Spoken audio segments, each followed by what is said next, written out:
Welcome back. Today we're going to look at some 3D printing mods. The first is a vat cover for my SLA printer. Why a vat cover? Well, I measured how much resin and filament some prints used to see how accurate the slicer estimates were. With CheetahBox, the SLA print was off by about 10%, but the total amount of resin used was over 3 times both the estimate and actual for the parts alone. All of this resin was lost to cleaning things and emptying the vat back into the jug. To minimize this waste, I decided to keep the resin in the vat and never empty it out.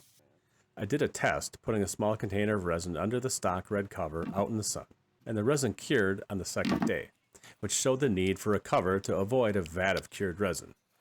I also got some spare vats and made covers for those too, so if I use different resins like a clear, I can just leave them in the vat and switch those out. You may not need this much protection, for example, if you keep your printer in a room with no windows, but mine is in the garage with a half day of direct sunlight. I also picked up an inexpensive silicone spatula to stir the resin before printing, because the Soriatech Sculpt that's in there now clearly separates after a day.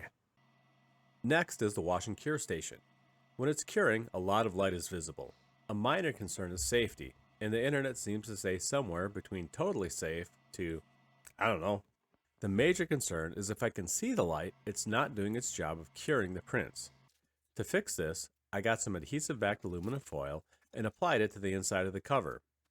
This was trickier than I thought it would be. It was hard to keep it aligned and lay it down without huge kinks and folds, but in the end it worked out just fine. It doesn't have to be mirror perfect, just cover the lid with no gaps and reflect the UV light around inside the chamber. I left the top uncovered for now. These before and after shots show how much better the light distribution and coverage is with the foil. This should result in better, more even curing in less time.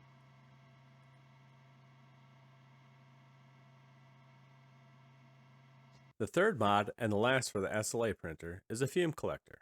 I designed and printed this one. It has 2 computer fans and a carbon impregnated filter.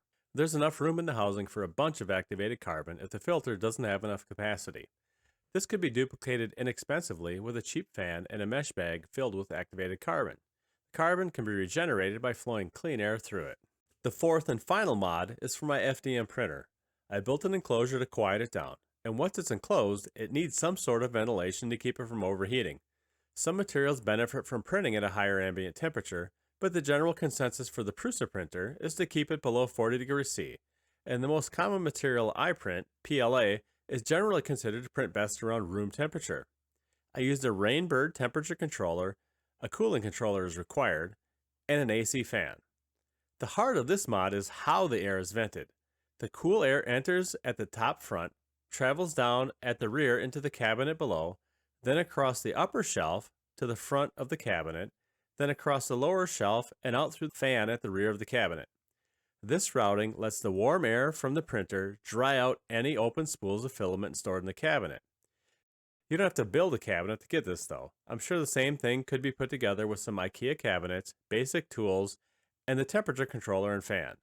The important part is routing the air intake and exhaust to use the hot air from the printer to dry out the filament. In short, keep the resin in the vat to reduce waste while making sure it doesn't cure, keep the light in the chamber for faster and more even cures, trap the fumes in activated carbon, and use the waste heat from the printer to keep the filament dry. I got tied up with some home projects and made this short video to update the hobby things I was able to squeeze in. More regular projects are coming up. I have a great one in the works right now, so stay tuned. Thanks for watching.